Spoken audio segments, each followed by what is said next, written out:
So pretty obvious what this video is about. Not this shit. GH5.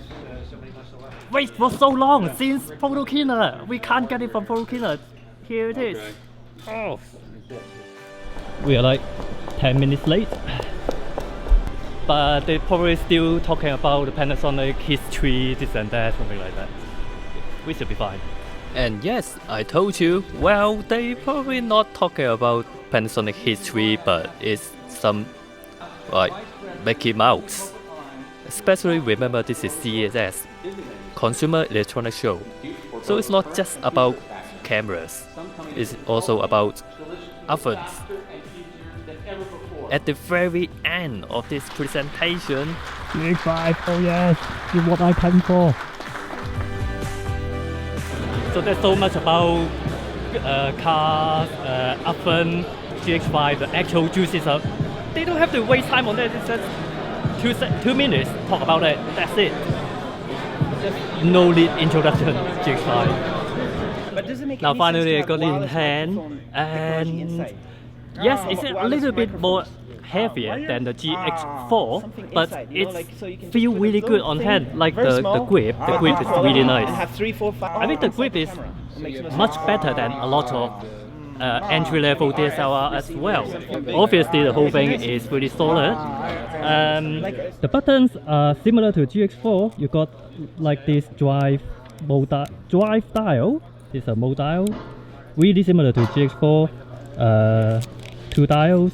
You got direct access button to white balance and ISO just next to your index finger. That's it. This is good. In the back, there's one more control wheel, more dials, something like that. This is new. You got this little nipple thing, and this is touchscreen. You can also use this. I think yes, it is moving. Yeah. Yes, this is really similar to the GH4. Like this is a AF mode, MF, flip screen, just like GH4. Funny thing is, it uses the same battery as the GH4. They said the battery life will be quite similar. It says a little bit less than GH4, which is understandable.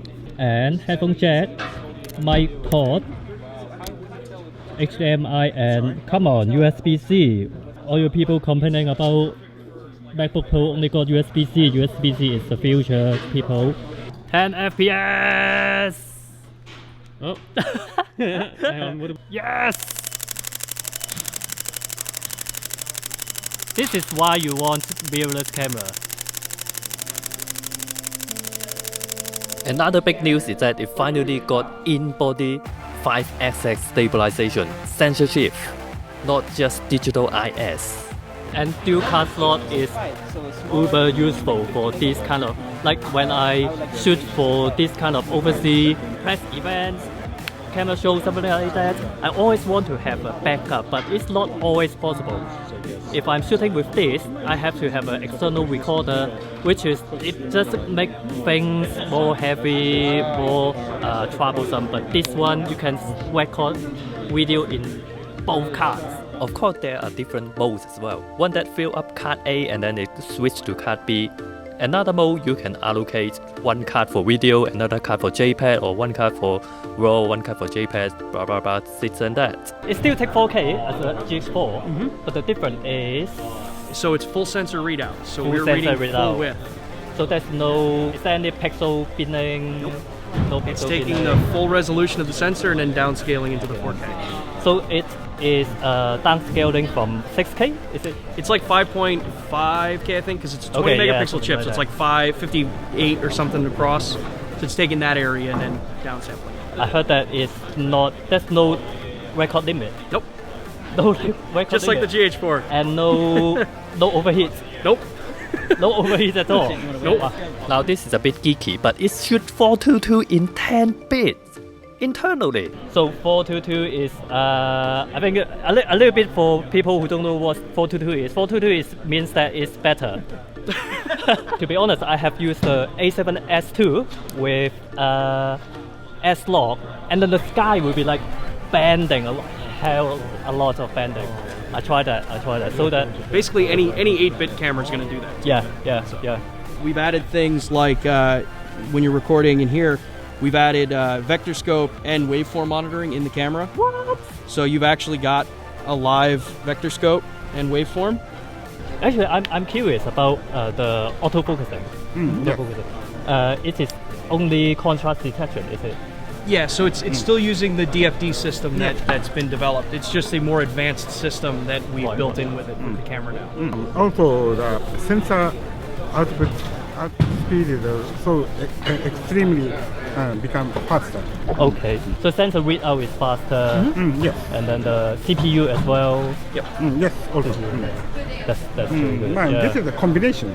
We can achieve that by the combination of the main device.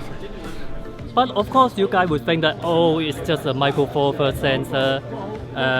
You will worry about the high ISO performance and the shallow depth of field.